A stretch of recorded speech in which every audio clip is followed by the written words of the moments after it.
The NFL Draft is right around the corner, and as draft prospects continue to move up and down draft boards, our analysts have become general managers in preparations for Thursday's Round 1. All this and more coming up on College Press Box's NFL Mock Draft Special.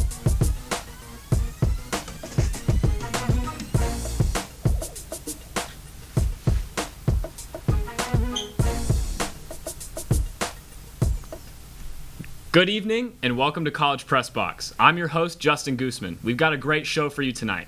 It's our annual mock draft special here on College Press Box, and we're excited to bring you all of our first round picks ahead of the real NFL draft this upcoming Thursday. I'm here joined by our analysts, Ryan Swantkowski, Joseph Duffey, Adam Ogburn, myself, Jordan Geelhoed, and Robert Gonsoulin. We have a great show for you today, so let's get right into it.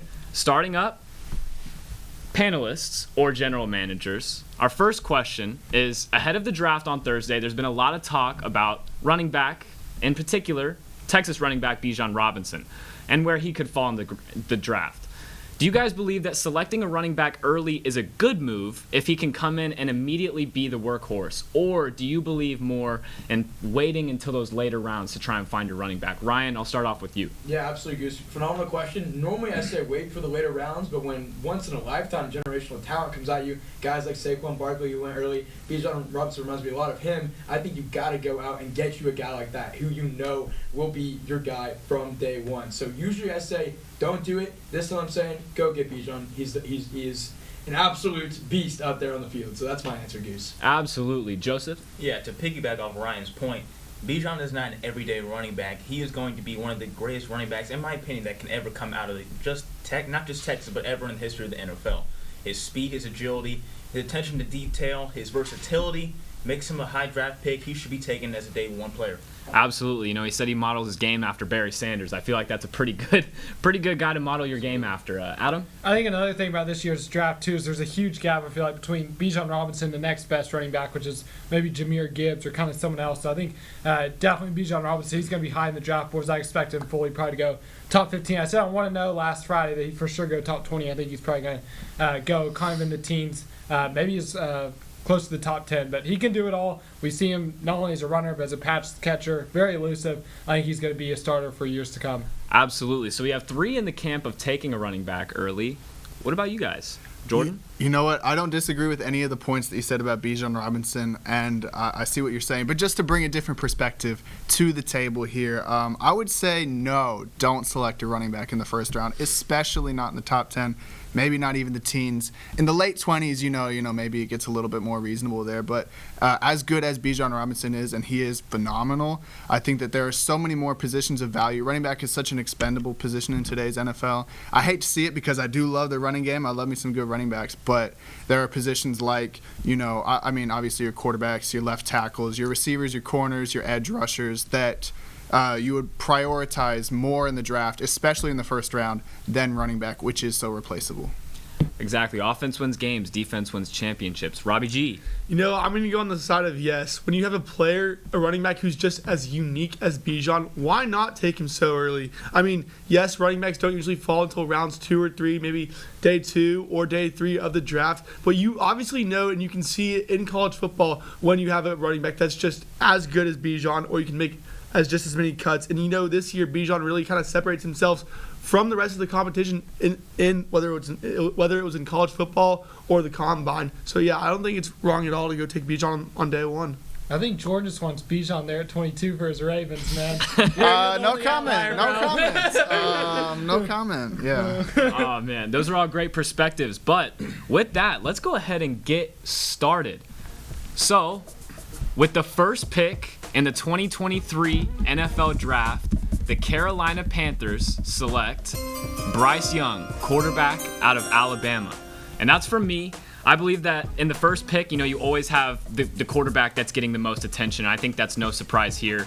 I have the Panthers taking Bryce Young because he's the most talented and the most polished quarterback in this draft. Obviously, size has been a concern, but in this draft, I don't think there's any other quarterback that matches up. Coming in at 5'10", he's noticeably smaller than the other quarterbacks, but nevertheless, the pick to make here is Young if I'm the Carolina Panthers. The most yards and touchdowns in a single season in Alabama history. I think that not taking Bryce Young would would be just a colossal mistake. And with that, we will move on to the second pick. Ryan? Yes, absolutely, Goose. With the second pick in the 2023 NFL Draft, I have the Houston Texans taking quarterback C.J. Stroud out of Ohio State. Now, especially in recent days, there's been a lot of speculation around this pick, but I do think the Texans get their quarterback for the future here. Led the FBS in passing efficiency, second in the FBS in touchdowns, has some playoff experience. We saw this year against Georgia. I believe there's 4 or 5 touchdowns there. Dude has an arm, yet biggest weakness is probably mobility. Doesn't run a lot, which is kind of very important now in today's NFL. Regardless of that, I see him going to Houston in a franchise that's now starting to turn the corner with young stars such as Dameon Pierce on offense. I think they get the quarterback of the future in C.J. Stroud in Houston. All right, pick number 3, Mr. Ogburn. Yeah, I know the quarterbacks, they've been flying off the board. But with the number 3 pick in the NFL Draft, the Arizona Cardinals, they're going to select Will Anderson, the defensive end out of Alabama. I mean, I think Anderson is the best available player on the board clearly at this point. I think he's really a lock to be a successful starter in the NFL. And he's not just that he's the best available player. You look at the Cardinals and their team needs. J.J. Watt, he's retired. And Zach Allen, he left to go to the Broncos. That means the Cardinals have to replace 29 tackles for loss just between those 2 players at the defensive end position. Well, they've got the right guy. Last 2 seasons, Will Anderson, 34.5 sacks, 58.5 tackles for loss. I think he's a relatively safe pick, and the Cardinals are going to get an instant contributor on their defensive line. I think that's a great pick. With the number 4 pick, Mr. Gonsoulin. The Indianapolis Colts. So, yes, with the 4th pick, the Colts are going to be taking a new quarterback, Anthony Richardson, out of the University of Florida. So, yes, with the necessity of a new quarterback after Matt Ryan was recently released, the Colts are going to be looking for someone new who can step up into that position. Anthony Richardson actually brings a type of quarterback package that the Colts have never really had in a long time, a dual threat. We never really saw Peyton Manning with that. We didn't see Andrew Luck with that. We didn't really see the veteran Matt Ryan being able to do that. So let's focus on why the Colts really need him. Yes, he can run the ball, but he can also pass. Well, we never really got to see Peyton, Andrew, or Matt do that, like I just said. But to bring a new skill set to this offense, this dude is very young and also has lots of room to grow. He made the All-SEC team as a freshman, and the future is bright. Robert, I'll tell you this. Anthony Richardson, definition of boomer bust. No, I think I'm on his boom. Obviously, I'm on his boom side. I just picked him, but I know my boy Tommy Yards is going to be agreeing with me on that pick right there. I'm a strong believer in Anthony Richardson. Tommy Yards wants Richardson at 1, bro. So he's in right over there. Dude, you gonna take that Matt Ryan slander over there? Look, man, there's nothing Matt Ryan can do to defend that season in Indianapolis. Like, it's time for a new type of quarterback in Indianapolis. I agree. When have we seen Peyton Manning run out of the pocket and go for like 4 yards? Change it to the guard. I agree. I'm on his boom side too. I'm on his He's boom got all side. the tools to make it happen. C.J. Stroud's more athletic, so. All right, we're gonna move. Totally kidding. That's a joke. We're gonna move left to Mr. Jordan over here. Jordan, who do you have at number 5? Awesome. Yeah, after this pick was so generously gifted to the Seahawks by the Denver Broncos as part of that Russell Wilson trade last year, which a trade that looks like an absolute fleece for Seattle in hindsight, the Seahawks are going to select with the 5th overall pick an elite talent to elevate their team to the next level, and that will be edge rusher Tyree Wilson from Texas Tech. Edge rusher is definitely a position of need as Seattle's 2 edge rushers, Bruce Irvin and Uchenna Nwosu, are coming up on expiring contracts and potentially could be heading out the door soon, and Wilson fills that role perfectly. In my opinion, he's the 2nd best defensive prospect in the draft behind Will Anderson. He's long and flexible with the ability to play in Seattle's 3-4 scheme as well as play outside linebacker, so he's got that versatility. He punctures the line of scrimmage with his explosiveness, constantly gets in the face of the quarterback, something that Seattle missed last year as only 4 players registered over 30 QB pressures all season. And he also sets a firm edge in run defense as well. Overall, he's a little bit raw, but like Anthony Richardson, he has all the tools to develop into a Pro Bowl caliber edge rusher, I think, for the Seahawks. And it's important for them to get that nastiness back on defense that they've been missing for a few years, you know. I agree, and Tyree Wilson has just been flying up the boards lately. He's an absolute stud. If the Seahawks can get him, their pass rush is going to be on point. Seems like he's flown under the radar, but ever since the draft season, he's been Yep. I was Going saying, up, rumors yeah. have him as high as number 2 today, Yeah. so we'll see if he's still there. We'll see how he's on the board. Yeah. We'll see. Looks like a steal at 5. I don't know. All right, we're going to move to our last general manager to make their first pick, Joseph Duffey with the Detroit Lions. All right, with pick 6, I'm going to have the Detroit Lions taking. I'm going to have them take a cornerback here, Christian Gonzalez, from not only a North Texas native, but also from the Oregon Ducks here. This past season, the Lions made massive strides after an abysmal start to the season, just missing the cut for the NFL playoffs. The Detroit offense, led by Jared Goff and the rushing TD leader Jamal Williams, finished the season averaging 389 yards a game, which is 4th in the NFL. This team must prioritize the defensive side of the ball as the defense finished as the worst in football. That is why the trade of Jeff Okudah, that's why with the trade of Jeff Okudah, the Lions must take Christian Gonzalez. This tall corner has been recognized by many as the premier cornerback from this draft class, and his aggressive play style, which garnered him first team All Pac-12, is perfect for an already young defensive squad, yet led already by Aiden Hutchinson, who finished well in the Rookie of the Year race. So I think he'll be a day one starter for the Detroit Lions and our young defense. They need to build on defense. Their offense is not a problem by any means. He can be a great star for this young defense. Yeah, Joe. You mentioned the loss of Jeff Okudah. He's going over to the Falcons. We'll see if the Lions are able to rebuild that secondary and build up a defense around an offense that was pretty high scoring this past season. We're gonna move to your left, Ryan, with the 7th pick. Yep, absolutely. So the Raiders own the 7th pick, the Las Vegas Raiders, and their previous history of draft picks has not been great. Off the field issues or just come straight up bust. They have probably been the worst drafting team in the past 5 to 10 years. In all seriousness. That being said, I'm going to be sticking with the secondary pick here from Joe. I'm going to go with who I think is the second best secondary pick in all the draft, in Devin Witherspoon out of Illinois. I think Witherspoon would be a great addition to the lackluster Raiders secondary. He's 180 pounds, 6 feet tall, not too big, not too small. Yet his stats back him up big time. Big Ten Defensive Back of the Year this past season. 17 pass breakups, 3 picks, 41 to 42 tackles last year in 12 starts, and a completion percentage rate of only 35% last year. He does use his hands a little bit too much on the defender at points, which is not good in the NFL especially, but the man is someone who will make a big-time play, game in and game out, and he will really turn this Raiders defense around and their whole entire past 5 years of draft class around. Man, the Raiders better hope that he can turn it around because their first-round record is abysmal. I'll tell you though, Witherspoon, he's a hard hitter. Like if you watch Illinois on defense, usually the play ends with Witherspoon standing over somebody looking down at him. Yeah, he's a dog. He's a dog. Especially being able to play against those Big Ten receivers. Yeah, absolutely. Yeah. Completely agree with you guys. Has a lot of experience. Yeah. All right, with the 8th pick, the Atlanta Falcons select Nolan Smith, a defensive end out of Georgia.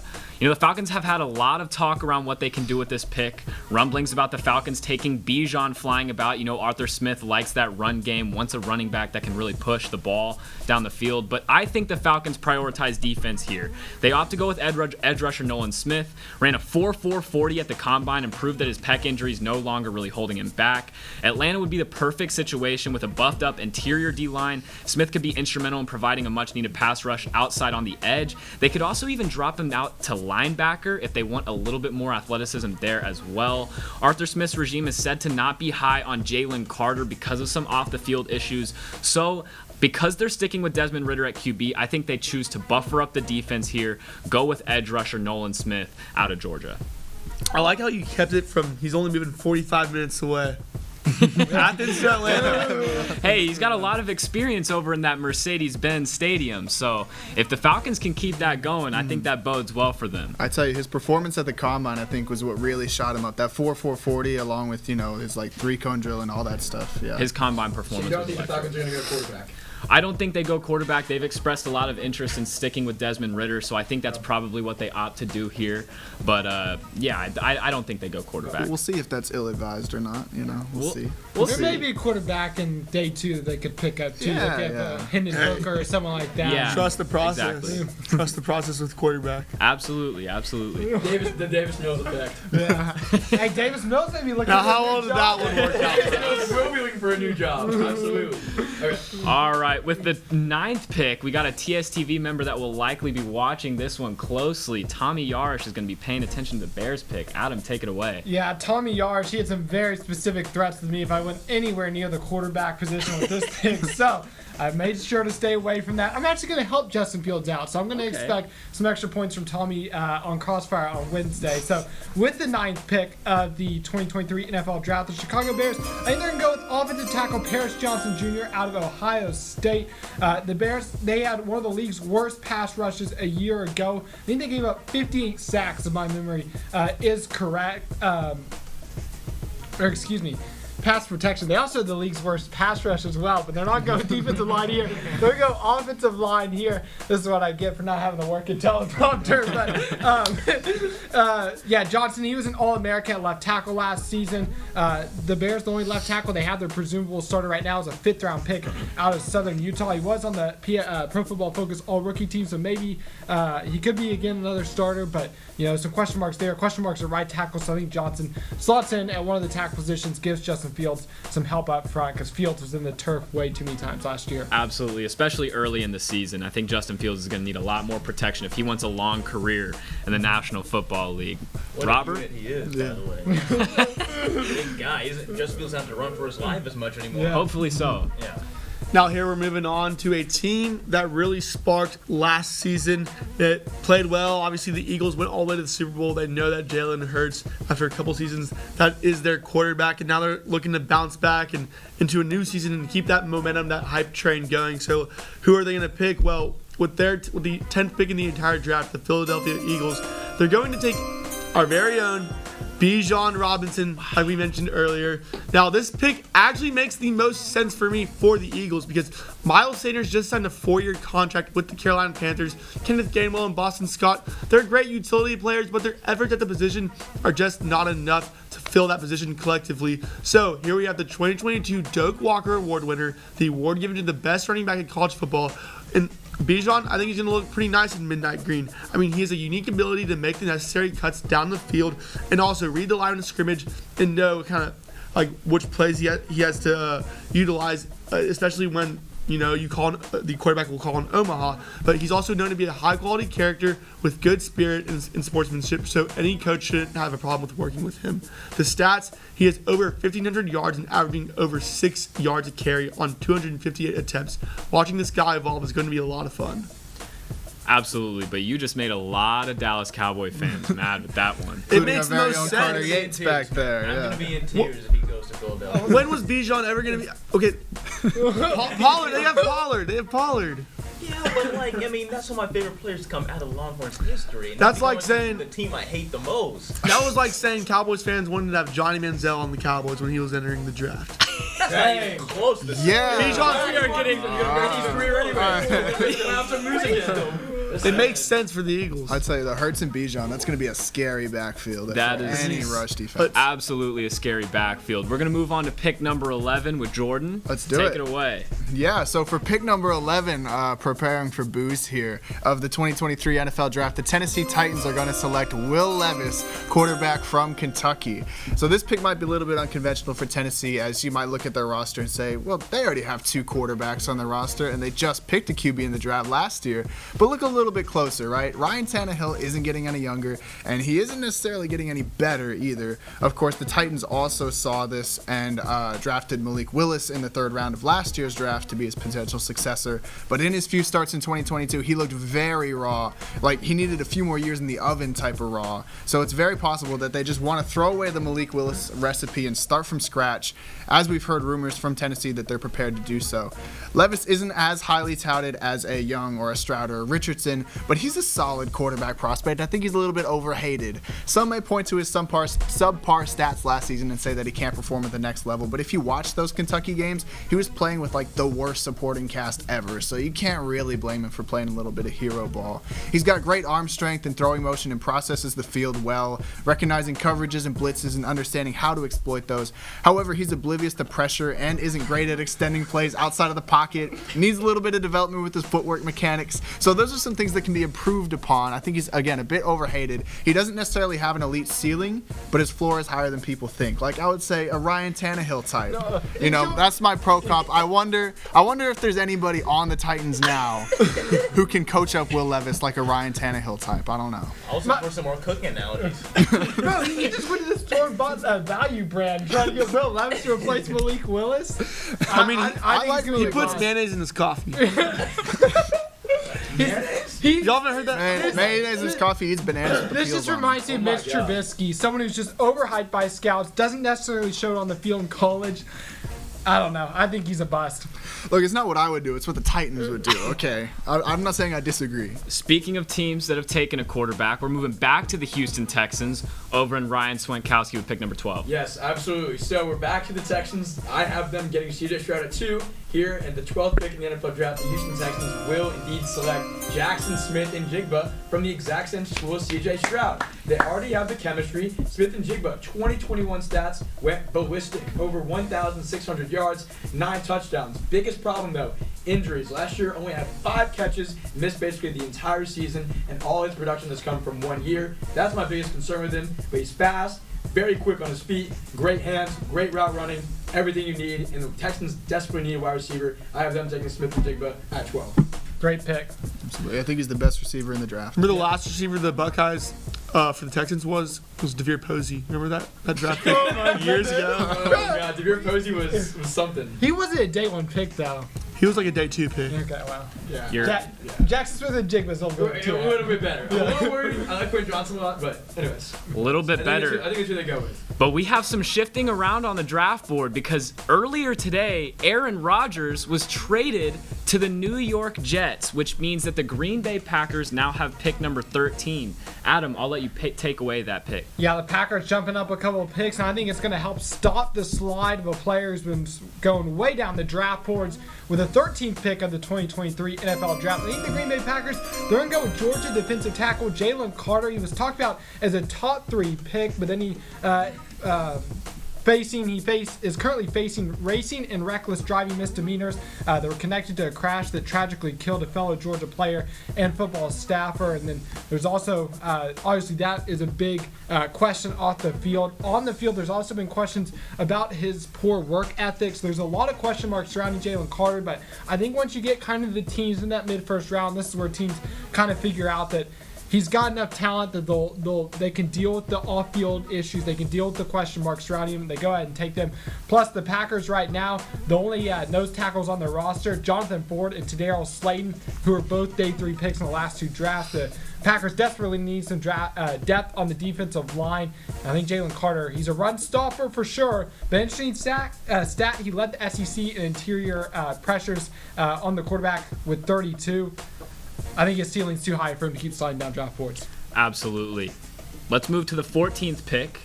Joseph Duffey, take it away. All right, with the 14th pick in the 2023 NFL Draft, I have the New England Patriots taking TCU wide receiver Quentin Johnston. All right, so the New England Patriots took a major step back last season that I believe really caused Mac Jones' play to drop off. And one of the major reasons being that Bill Belichick decided not to bring in an offensive mind after a long-time OC Josh McDaniels' departure to Las Vegas. Relying on Matt Patricia, a coach who had called defense for the last 17 years in the league. So how can you that's how you set your QB up for failure, basically. So I have this bottom tier offense taking Quentin Johnston from TCU, one of the best college receivers of 2022, with the return of Bill O'Brien, former Patriot OC, and Mac Jones' college OC. New England needs a big, lengthy, agile target that can be relied on to catch the 50-50 balls and be effective after the catch. Johnson is the best pick for New England as they need to have a bounce back year, in my opinion. Absolutely. That really helped their receiver core. With the 15th pick, now going to the New York Jets, the New York Jets are selecting Broderick Jones, offensive tackle out of Georgia. With the Jets trading away the 13th pick to the Packers in exchange for Aaron Rodgers, you obviously need a guy that can protect your old star quarterback, which makes this pick interesting because there are a lot of available offensive linemen at this point in the draft. That being said, I think the Jets go with Broderick Jones for a couple of reasons. He has a frame to be a stud. At 6'5", 311, he can really fill out, and he only had 1 year as a starter at Georgia in which he didn't give up a single sack. Not only that, but as a run blocker, he's extremely quick on his feet. He can move laterally really well. And with Breece Hall coming back from an ACL injury, I think that Broderick Jones would be the perfect pick here. 1, to protect Aaron Rodgers. 2, to help Breece Hall get back in the flow of dominating an AFC East defenses. And with that being said, we're going to move along to the 16th pick. Robert. So the Washington Commanders are now up, and there's already been some speculation that they're going to rely on Sam Howell to be their quarterback position, or their quarterback for this season. So we move to a different position that they're going to pick. I'm going to go with cornerback. So with that being said, with the 16th pick in the first round of the NFL Draft, the Washington Commanders are going to take Cam Smith. Now, they already have some talent at this position with athletes like Kendall Fuller and Danny Johnson, but the it factor still remains as needed. Coming out of South Carolina, Cam Smith has already made noise for himself from the plays he's made on the gridiron. He recorded 41 tackles in 2021, then 27 in 2022. He's a 2-time All-SEC player and was known for his elite coverage of Jalen Hyatt in his game against Tennessee. Yeah, absolutely. I think Cam Smith, a really good corner prospect. Yeah. When you can cover like top SEC receivers like Jalen Hyatt, obviously I think he was probably the best receiver in the SEC this year. And it was 7 tackles against him in that game. I read.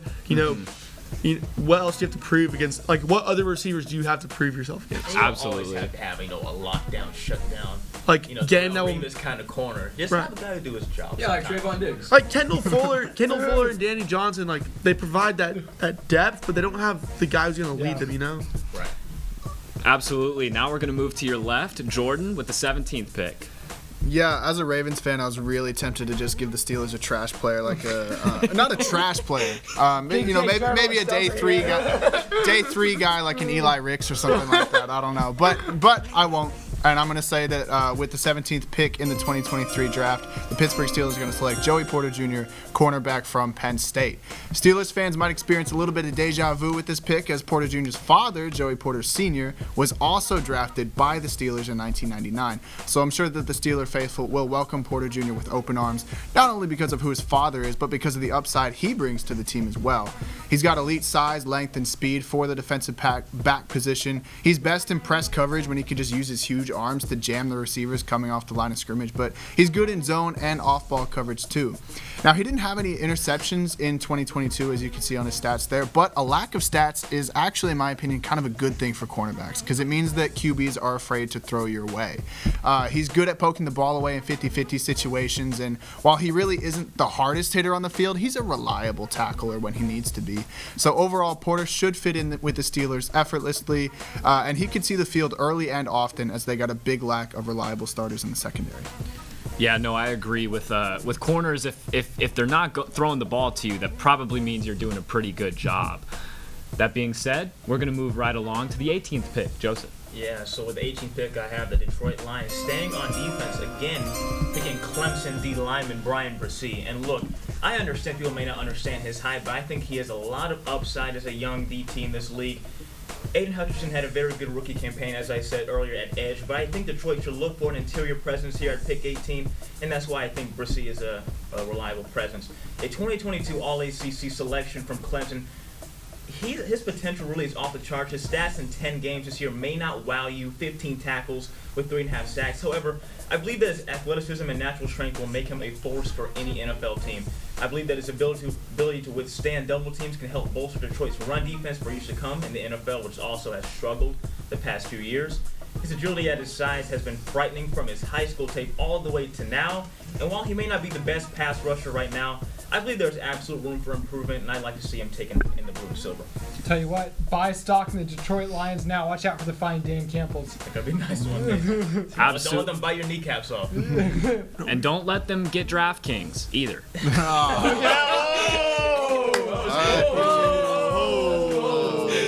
Watch out. He's coming for you. Oh, with that being said, we're going to move right along to pick number 19. With the 19th pick in the 2023 NFL Draft, the Tampa Bay Buccaneers will select Peter Skoronski, an offensive tackle out of Northwestern. Look, the Tampa Bay Buccaneers went from contenders to one of probably the worst teams in football after losing the greatest of all time.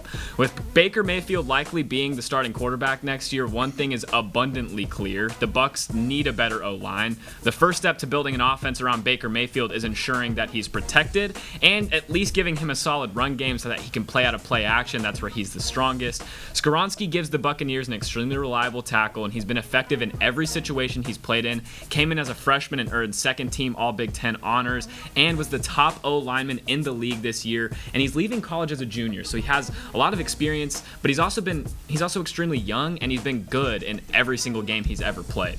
So with that said, that's why I believe the Bucs will be going with Peter Skoronski. I almost laughed out loud when you said build an offense around Baker Mayfield. I went, man, what a downgrade from Tom Brady. We've seen what he can do on such short little time. You know, he's had with the Rams. What a game that was. I tell you this, with the Rams. on Skoronski, you play in the trenches in the Big Ten, you're ready for the NFL. I guarantee you that. You know who Baker reminds me of? Will Levis. Hey, I didn't say I was a big Baker fan. I don't want. I mean, he's a great player. I don't know if I need him on the Texans though. All right.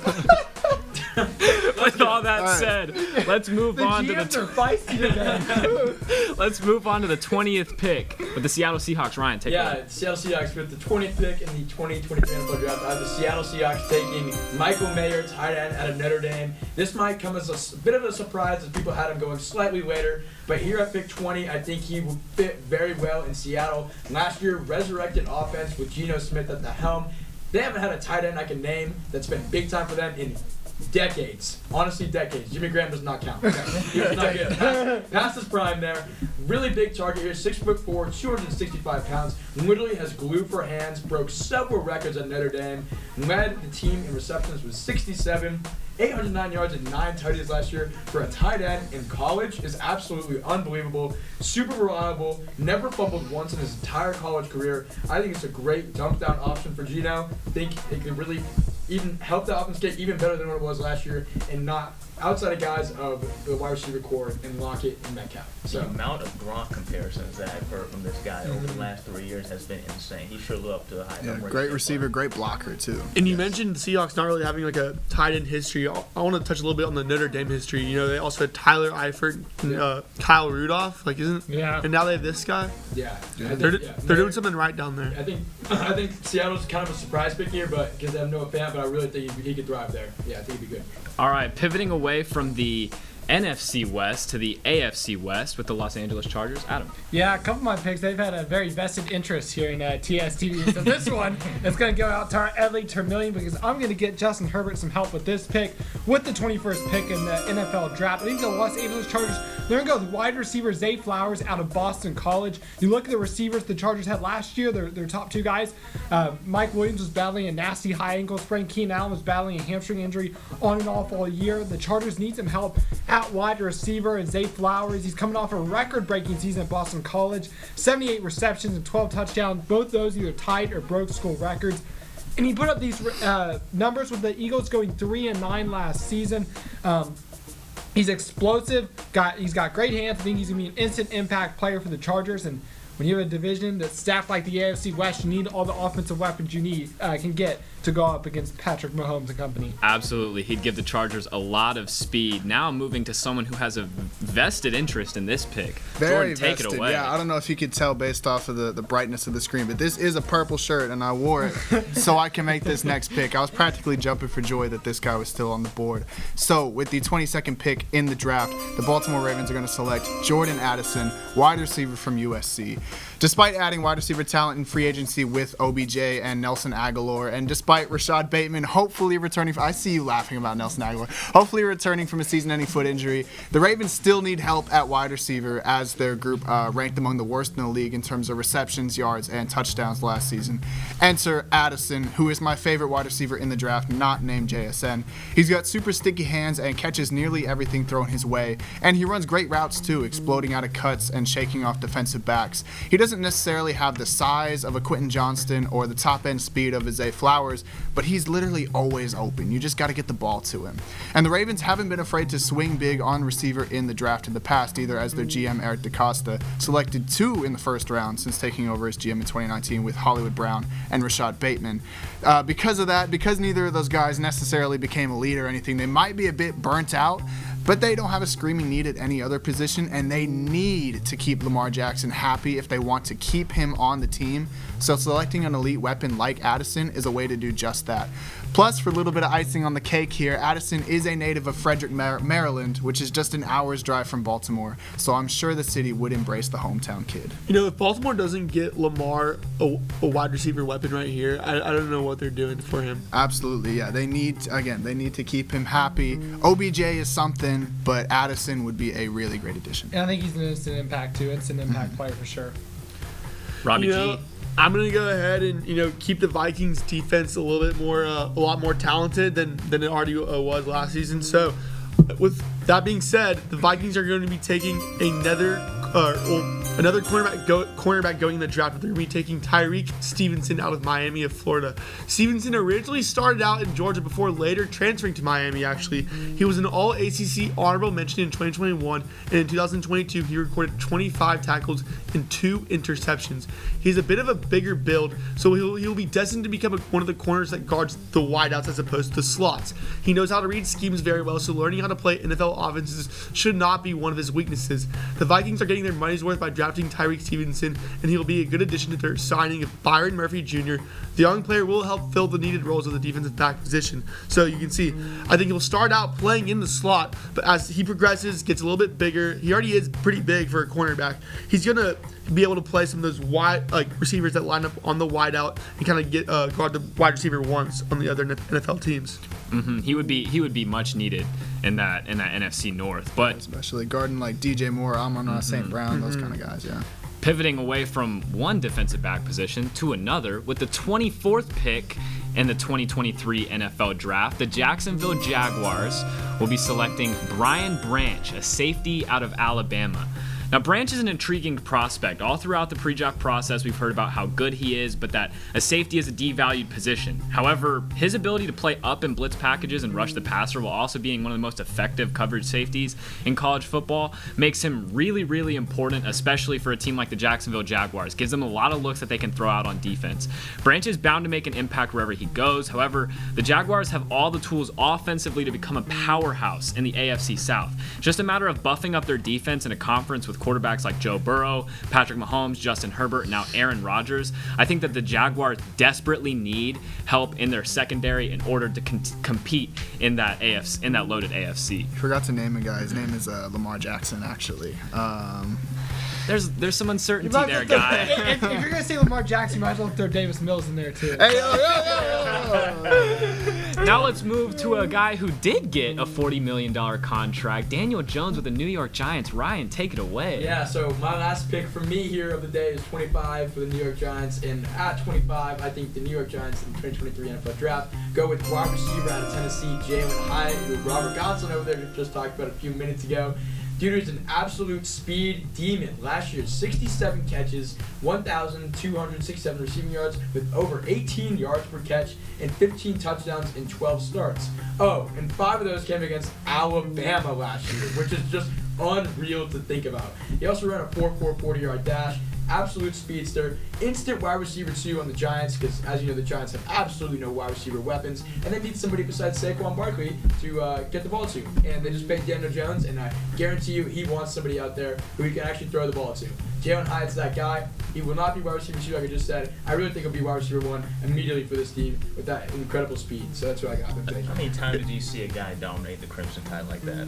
It's just Never. Not often. That game was ridiculous. Correct me if I'm wrong, but Sterling Shepard he's just not what he used to be anymore. Just No. injury I prone. don't think he's had a full season basically since he's been in the NFL. Yeah. Honestly. And that Maybe Kenny 1 year. Galladay trade, that just did not work Well, out. Galladay hasn't been healthy either. Yeah. Yeah, it's just there's a lot of issues over there. Hyatt fixes that 100%. Absolutely. Moving to another NFC East team.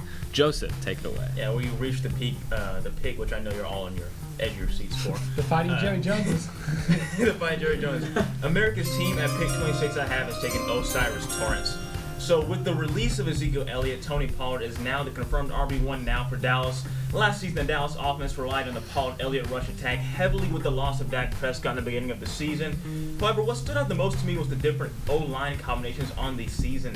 The loss of right tackle Terrence Steele and another injury by Tyron Smith created a lot of different O-line combinations throughout the season, with left guard also Connor McGovern, who has struggled at some points in the season, who now departed to Buffalo. That leaves a spot for a replacement. So at pick 26, I have Osiris Torrance, offensive guard from Florida, taking his place. He will be a day one starter.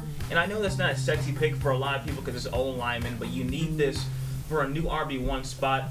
And you got to remember, he started in 11 games, was the first Gators offensive guard to be a consensus All-American.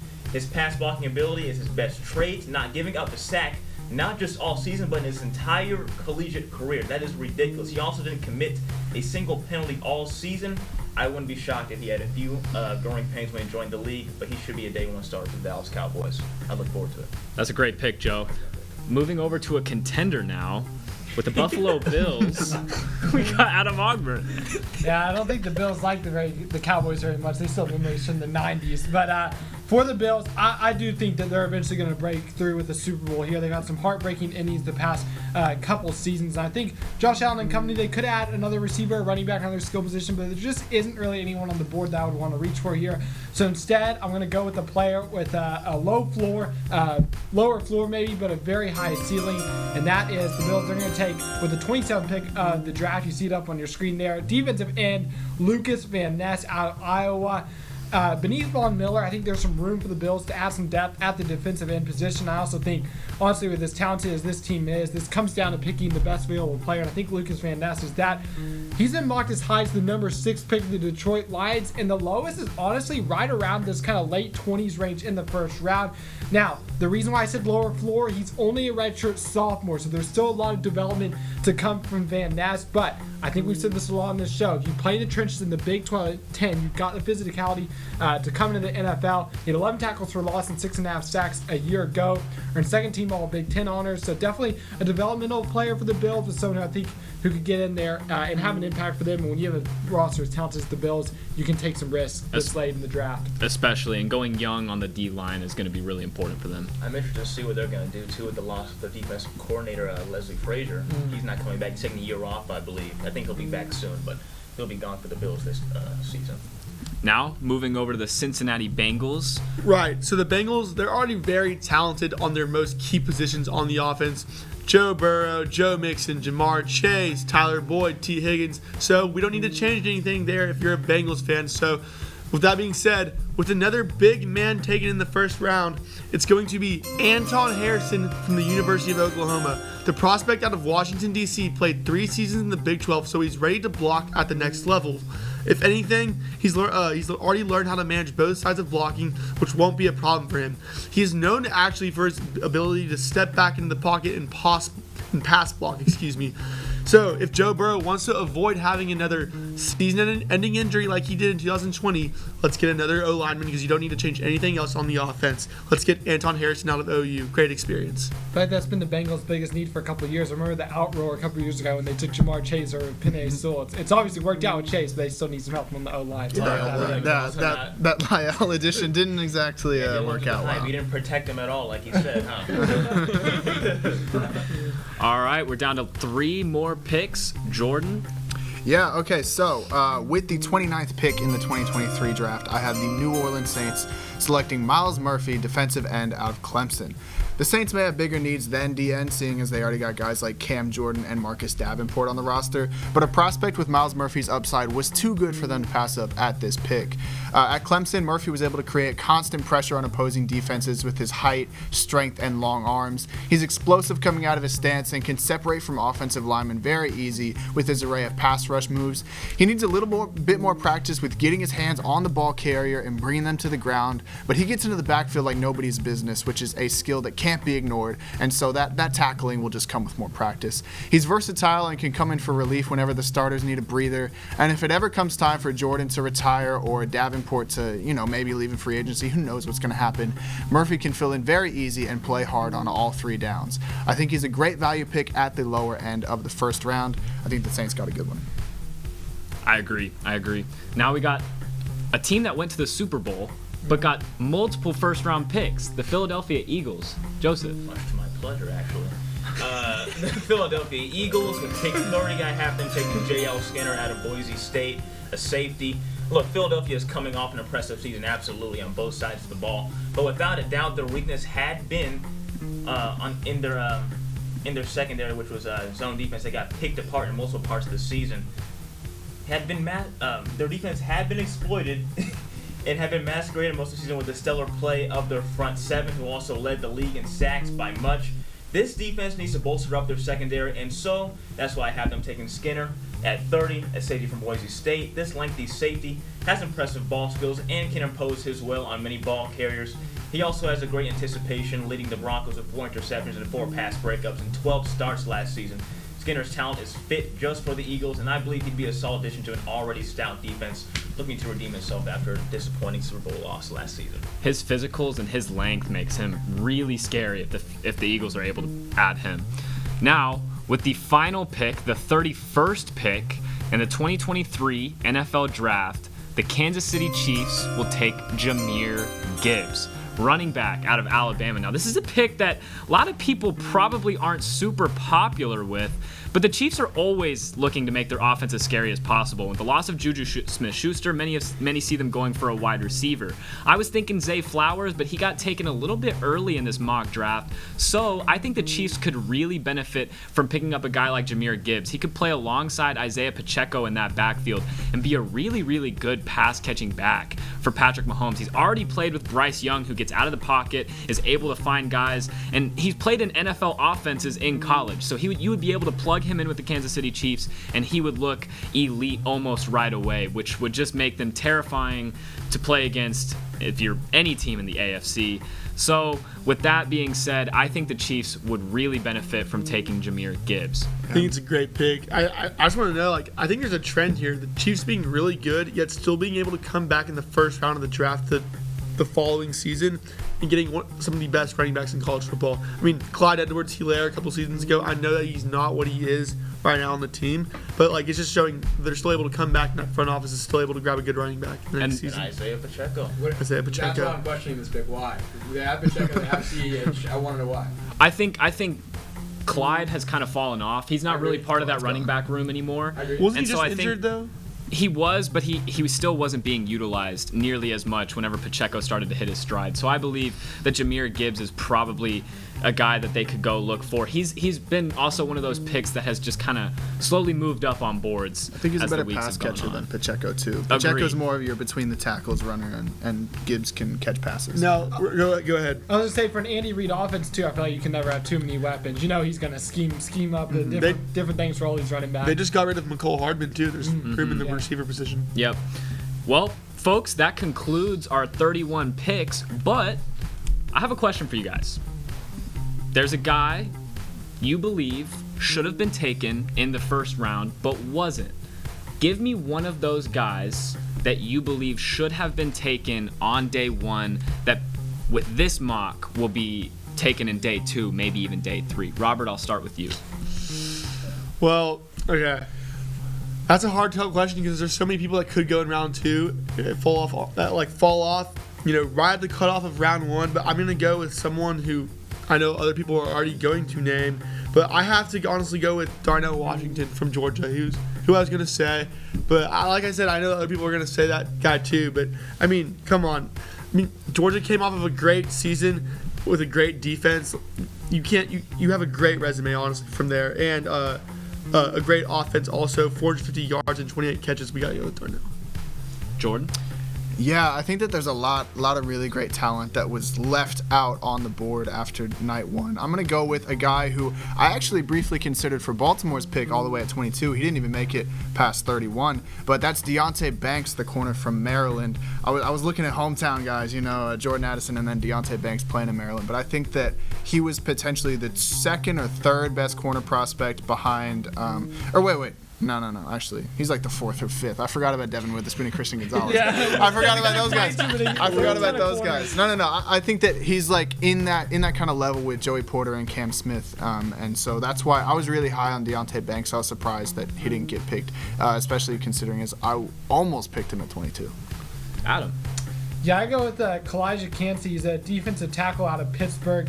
Kind of a similar size to Aaron Donald. I think he's only 6'2", but he's an explosive interior rusher. 14.5 tackles for loss, 7.5 sacks a year ago. And you look at Cansey, I think don't only be surprised if he finds a way into the first round, but don't be surprised if he's higher than you think. I read something today. I think it was an NFL scout, was saying that they think he's a lock for the first round. So don't be surprised to see Kalijah Cansey's name come off the board. He's a pass rusher kind of from that interior part of the line. So it could be a really good weapon for one of these NFL teams. I saw a mock that said he could go as high as 10 to the Eagles' first pick, which I think keep an eye on Kalijah Cansey. I would Joseph. say Josh Downs from the North Carolina Tar Heels. Look, he's a slot receiver, very small, but he was highly productive, near 2,500 yards in his collegiate career, past 2 years actually. I think he could be a very good weapon for any team. I don't think he'll be in the first round, but I think he could have been a nice first-round product for any team. Ryan? Yeah, I'm going to stick with Robbie G said over here again. Donald Washington, can't miss him. 6'7", over 260 pounds. Absolute freak in nature. Only had 450 yards on 28 catches. Still, that's a good amount of yards per catch. Unreal potential when you look at Washington, and just too big of a frame to pass up on. Expect him to potentially be in the first round. I think those are all really good answers. And this has been a great draft. Every single one of you made great picks. I think if the draft shakes out this way, I think a lot of teams would be really happy. But folks, that'll wrap up our final episode of College Press Box for the semester. Make sure to tune in to our other shows this week, including College Crossfire on Wednesday. It will be the Tournament of Champions. Make sure to tune in on that. Everyone in Master Control, our executive producer Samantha Pearl, and everyone else at TSTV. I'm Justin Goosman. Thanks for joining us, and have a wonderful night.